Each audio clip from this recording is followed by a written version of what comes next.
কারো পিএইচ 6 মানে তার ঘনমাত্রা 10 টু দি পাওয়ার -6। তো দুইটাকে ভাগ করো, উপরে 10 টু দি পাওয়ার -3, নিচে 10 টু দি পাওয়ার -6, ভাগ করলে হবে 10 টু দি পাওয়ার -3। এটা যখন উপরে হয়ে যাবে 10 টু দি পাওয়ার 3 বা 1000 গুণ। এত কাহিনী যারা বুঝো না তারা সহজ করে বুঝো, 3 আর 6 এর মধ্যে পার্থক্য কত? 3, 10-এর মাথায় 3 বসায় দিবা। 1000 গুণ বেশি অম্লীয় কোনটা? যে কম। যারা এত কাহিনী বুঝো না, মানে যারা ম্যাথমেটিক্যাল বুঝো না, তারা আমার কথা শোনো, যারা আমার মতো একটু ফাঁকিবাজ তারা আমার কথা শোনো। এখানে 3, এখানে 6, 3 আর 6 এর মধ্যে গ্যাপ কত? 3। তো 10-এর মাথায় 3 বসায় দাও। এখন প্রশ্ন হচ্ছে কে বেশি অম্লীয় কে কম অম্লীয়? মাঝে মাঝে অপশন থাকে 1000 গুণ বেশি অম্লীয়, 1000 গুণ কম অম্লীয়, এরকম থাকে। তো কে বেশি অম্লীয়? যার পিএইচ কম সে বেশি সবল, যার পিএইচ কম সে হচ্ছে বেশি সবল, তার মানে সে হচ্ছে তত গুণ অম্লীয়, 1000 গুণ। আর যে বেশি সে হচ্ছে দুর্বল। ক্যাপি সমান ক্যাসি কোনটা হবে? বামে এবং ডানে মোল সংখ্যা সমান হইলে। শক্তিশালী অ্যাসিড অলরেডি সলভ করা হয়ে গেছে। কোনটি সাম্যাবস্থার শর্ত? উভমুখিতা সলভ করছিলাম তখন। প্রভাবকের নির্ভরশীলতা নয়, মানে প্রভাবকের নির্ভরশীলতা থাকে না। ওকে। মোলার ঘনমাত্রার প্রকাশিত সাম্যযোজক কোনটি? মোলার ঘনমাত্রা মানে কি? ক্যাসি। আর ক্যাপি মানে কি? চাপ। ওকে। নিচের কোনটি ক্ষারীয় বাফার দ্রবণ? ক্ষারীয় বাফার দ্রবণ মানে কি? ক্ষারটা দুর্বল হইতে হবে। এই দেখো ক্ষারটা দুর্বল এবং সিএল মানে কি? HCl। এটা মধ্যে দেখো ক্ষারটা সবল দিছে বাদ, এখানে অ্যাসিডটা দুর্বল দিছে বাদ, এখানে দেখো এই যে অ্যাসিডটা সবল দিছে বাট সোডিয়াম সালফেট কেন? সোডিয়াম সালফেট তো লবণ দিয়ে দিছে, এখানে ক্ষার কই? ক্ষার যদি দেয় সোডিয়াম, তো সোডিয়াম হাইড্রোক্সাইড না, সোডিয়াম হাইড্রোক্সাইড, তো দুইটাই সবল, এটাও সবল এটাও সবল, তো বাফারই হইল না। এই হচ্ছে কথা। তো আমরা হচ্ছে বোর্ড প্রশ্ন 23-এ প্রবেশ করছি আলহামদুলিল্লাহ। আচ্ছা আচ্ছা ঠিক আছে, কি বললাম যে বোর্ড প্রশ্ন 23-এ হচ্ছে কি প্রবেশ করছি আমরা। খেয়াল করো, একদম বলছে ভাই আপনি যদি ফাঁকিবাজ হন তাহলে আমরা কি? আজকে 3টা ক্লাস দিলাম, প্লাস অফলাইনে 2টা স্টুডেন্টকে পড়াইছি, আসছেও দেখা করতে, 3 ঘন্টার মতো দেখাইছি ওদেরকে, কিছু গাইডলাইন টাইডলাইন দিয়েছি আর কি। তো সকালে নিছি 2.5 ঘন্টা ক্লাস, দুপুরে নিছি প্রায় 1 ঘন্টার মতো, তারপর হচ্ছে ওদেরকে পড়াইলাম প্রায় 3 ঘন্টার মতো, এখন পড়াচ্ছি কতক্ষণ? প্রায় 1.5 ঘন্টা কাছাকাছি হয়ে গেছে, 1 ঘন্টা 15 মিনিট হয়ে গেছে। তাহলে হচ্ছে 3 ঘন্টা 2.5 ঘন্টা 3 ঘন্টা 5.5 ঘন্টা 5.5 ঘন্টা 1 ঘন্টা 6.5 ঘন্টা, এখন হচ্ছে 1.5 ঘন্টা, 8 ঘন্টা, সকাল 10টা থেকে রাত 10টা পর্যন্ত 8 ঘন্টা, মানে 12 ঘন্টার মধ্যে 8 ঘন্টা ক্লাসই। মাঝখানে তোমাদের এক্সাম লিঙ্ক দিছি, তোমাদের গাইডলাইন দিছি, তাই না? কত কত পোস্ট মোস্ট দিছি। ওকে, নিচের কোন জোড়াটি দিয়ে বাফার দ্রবণ তৈরি হয়? বাফার দ্রবণ দুর্বল অ্যাসিড এবং তার কি সবল ক্ষার লাগবে যদি অ্যাসিডিক হয়। এটা সবল অ্যাসিড এবং দেখো এই যে এখানে পটাশিয়াম মানে কি? পটাশিয়াম হাইড্রোক্সাইড, সবল অ্যাসিড সবল ক্ষার, হইল না। HNO3 আমরা জানি সবল অ্যাসিড, এবং এই যে দেখো আমরা হচ্ছে কি এই যে NH4, আচ্ছা এটা নিয়ে একটা ঝামেলা আছে, আমি বলতেছি, এটা ঝামেলাটা বলতেছি, এটার মধ্যে আসতেছি। এটা দেখো, প্রথমত বাফার দ্রবণ হওয়ার জন্য দুর্বল অ্যাসিড বা ক্ষারের লবণ হইতে হবে, মানে প্রথমে হইতে হবে দুর্বল অ্যাসিড বা ক্ষার, পরে হইতে হবে তার লবণ, রাইট? প্রথমে হইতে হবে দুর্বল অ্যাসিড বা ক্ষার, পরে হইতে হবে তার লবণ। আচ্ছা, এই যে সোডিয়াম হাইড্রোক্সাইড এটা সবল ক্ষার এবং এটা হচ্ছে সবল ক্ষারের লবণ, হবে না, দুর্বল ক্ষারের লবণ থাকতে হবে, দুর্বল ক্ষারের লবণ থাকতে হবে, যেমন ammonium hydroxide plus ammonium chloride, এইটা হয়ে ঠিক আছে বাফার। কিন্তু এটা তো সবল অ্যাসিড সবল ক্ষার, সবল ক্ষার এবং তার লবণ হবে না, তো দুর্বল ক্ষারের লবণ থাকতে হবে। আচ্ছা এটা দেখো, এই যে দেখো HNO3 এটা কি? এটা হচ্ছে সবল অ্যাসিড, আর এটা কি? সবল অ্যাসিডের লবণ, সবল অ্যাসিড এবং সবল অ্যাসিডের লবণ হইল, দুর্বল অ্যাসিড লবণ থাকতে হবে, তাহলে বাদ। বুঝতে পারছো কিনা কি বলছি? এই যে দেখো এটা হচ্ছে আমাদের দুর্বল অ্যাসিড এবং সেই দুর্বল অ্যাসিডের লবণ। এখানে ক্ষারটা কি ছিল? যেহেতু সোডিয়াম আছে তাই ক্ষারটা ছিল সোডিয়াম হাইড্রোক্সাইড। বুঝতে পারছো? একটু ঘুরাইয়া দিছে তো, এই জন্য তোমাদের অনেকে প্যাঁচ লাগা যেতে পারে, ঘুরাইয়া লেখছি আর কি। বুঝতে পারছো? একটু ঘুরাইয়া লেখছি।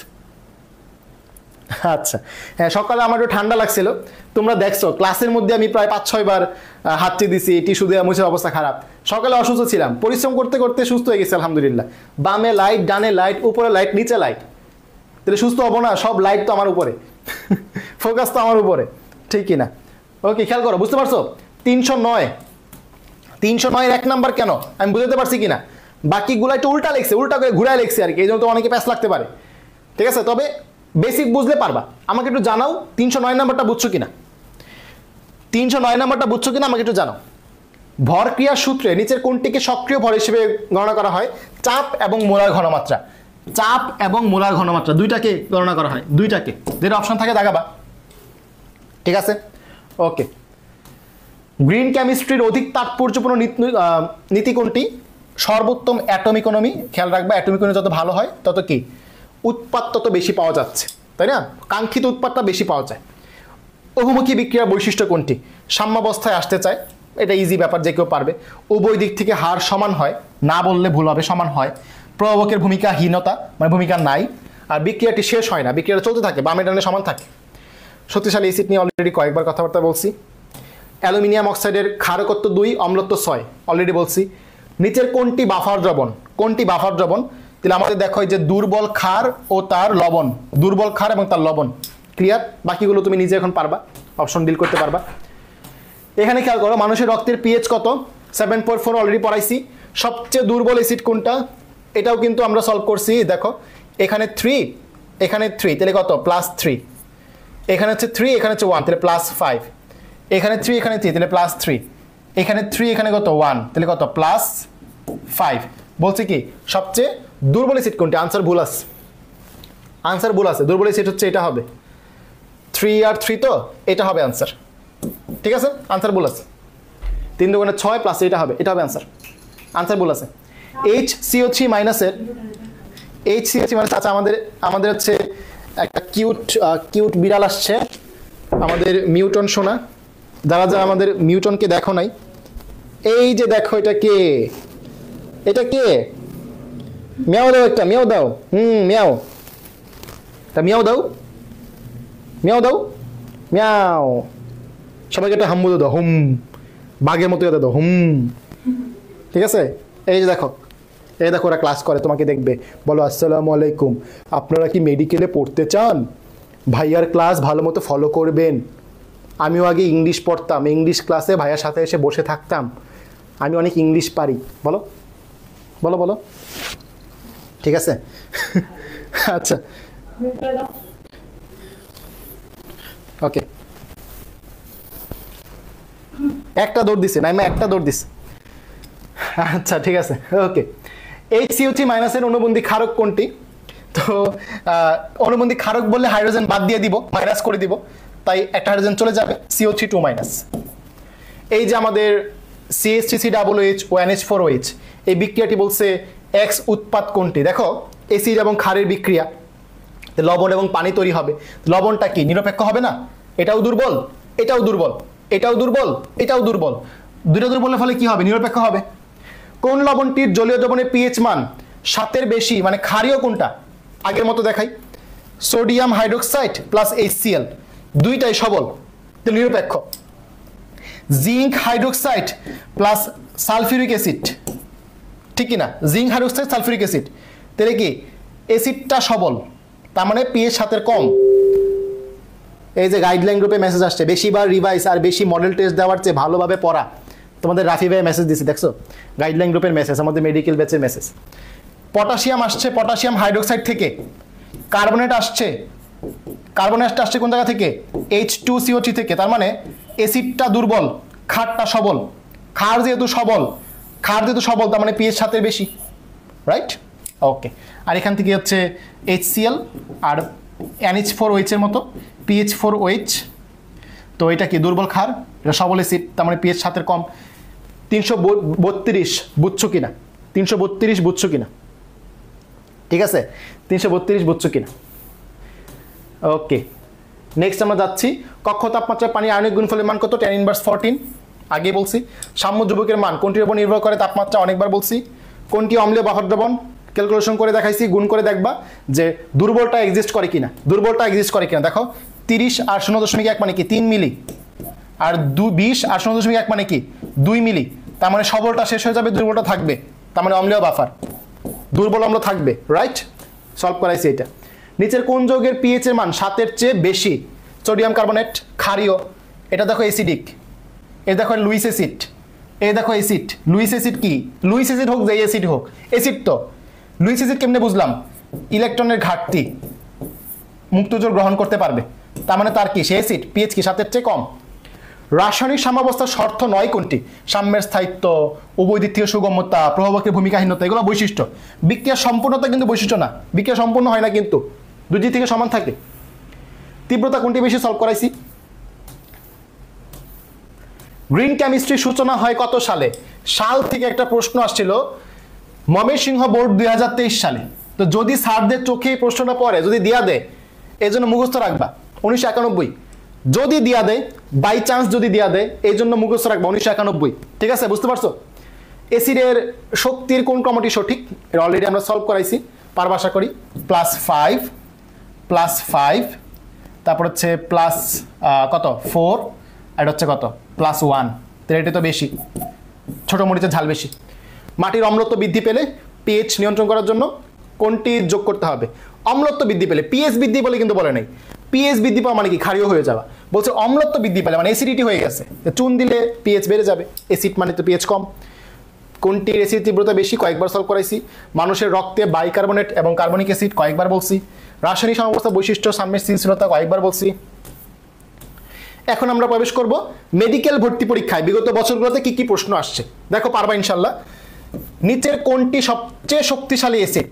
খেয়াল করো, এই যে COOH জৈব অ্যাসিড, COOH জৈব অ্যাসিড, COOH জৈব অ্যাসিড, আমরা জানি জৈব অ্যাসিডগুলো হচ্ছে দুর্বল আর অজৈব অ্যাসিড কি সবল।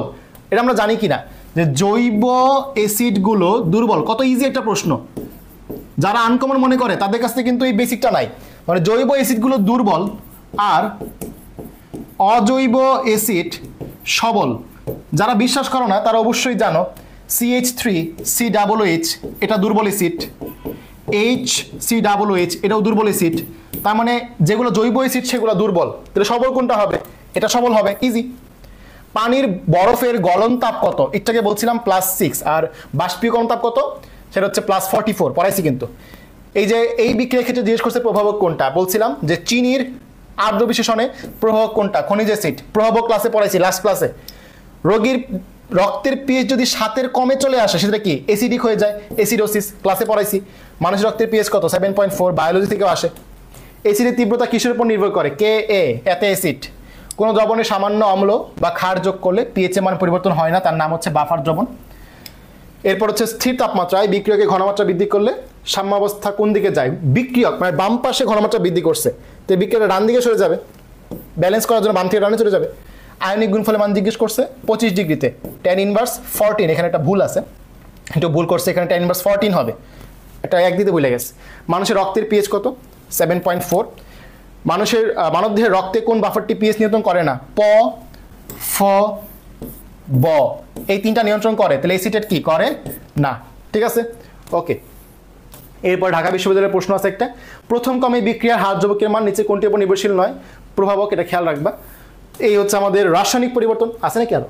এই দ্বারা আরেকটা আছে। পানিতে নিচের কোন দ্রবণটির পিএইচ সবচেয়ে বেশি? পানিতে নিচে কোন দ্রবণটির পিএইচ সবচেয়ে বেশি? তো খেয়াল করো, এই যে সোডিয়াম কার্বনেট দেখো তো কি দিয়ে তৈরি হয়েছে? CO3 মানে কি? H2CO3 মানে দুর্বল অ্যাসিড। সোডিয়াম মানে কি? সোডিয়াম হাইড্রোক্সাইড, তার মানে কি? সবল ক্ষার। তার মানে সে হচ্ছে দুর্বল অ্যাসিড ও সবল ক্ষার দিয়ে তৈরি, তাই না? ম্যাগনেসিয়াম সালফেট দেখো তো, ম্যাগনেসিয়াম হাইড্রোক্সাইড সবল ক্ষার, আবার সালফিউরিক অ্যাসিড সবল ক্ষার ও সবল অ্যাসিড দিয়ে তৈরি হয়েছে। তার মানে এটা প্রায় নিরপেক্ষ হবে, অ্যাসিড এবং ক্ষার দুইটাই সবল, নিরপেক্ষ হবে। এটাও দেখো সোডিয়াম হাইড্রোক্সাইড এবং HCl থেকে তৈরি হয়েছে, নিরপেক্ষ হবে। এটা দেখো ফেরিক হাইড্রোক্সাইড এবং HCl থেকে তৈরি হয়েছে। তার মানে বিষয়টা হচ্ছে এখানে অ্যাসিডটা সবল, অ্যাসিড সবল মানে কি? পিএইচ কম হবে। জিজ্ঞেস করছে পিএইচ কোনটার বেশি। এটা দেখো অ্যামোনিয়াম হাইড্রোক্সাইড মানে দুর্বল ক্ষার এবং HCl মানে সবল অ্যাসিড থেকে তৈরি হয়েছে। তো সবল অ্যাসিড মানে কি? পিএইচ কম। জিজ্ঞেস করছে পিএইচ বেশি কার? পিএইচ বেশি কার? যার ক্ষারটা সবল, ক্ষার সবল, তার মানে পিএইচ বেশি হবে। এই হচ্ছে একটা প্রশ্ন। এটা হচ্ছে কোন ভার্সিটিতে আসছিল? 18-19-এর প্রশ্ন। কোন জায়গায়? এটা হচ্ছে বুয়েটের প্রশ্ন। হ্যাঁ, বুয়েটের প্রশ্ন 18-19-এর। দেখো তো পারলা কিনা। ওকে, ক্লিয়ার। এই হচ্ছে আমাদের আলহামদুলিল্লাহ রাসায়নিক পরিবর্তন অধ্যায়ের সবগুলো প্রশ্ন আমরা সলভ করছি আলহামদুলিল্লাহ। যারা হচ্ছে ভর্তি হতে চাও, অনুসরণী বস কোর্সে ভর্তি চলছে। আজকে মাত্র একটা পেইড ক্লাস হয়েছে সকালবেলা, সব ক্লাস বাকি এখনো। 17,000+ পোল কুইজ পাবা, সকল অনুসরণী আনলিমিটেড এক্সাম পাবা, বারবার এক্সাম দিতে পারো যতবার ইচ্ছা, বইয়ের সব প্রশ্নে। অনুসরণী টপিক এরিয়া মার্কিং পাবা, সাজেশন পাবা, এক্সামের সব শিট পাবা, নতুন অনুসরণী PDF পাবা, 100 দাগানো বই পাবা, 999 টাকা ফি। এই হচ্ছে আমাদের রুটিন। 15 নভেম্বর, এই যে 16 নভেম্বর, আজকে সকালে হচ্ছে পরিবেশ রসায়ন, যেটা পরিবেশ রসায়ন ক্লাসটা হয়েছে সকালবেলা 16 তারিখ। কালকে সকালে হচ্ছে জৈব রসায়নের প্রথম ক্লাসটা হবে। তো যারা ভর্তি হতে চাও ভর্তি যেতে পারো। আসসালামু আলাইকুম, বন্ধুদের মেনশন করে দিও।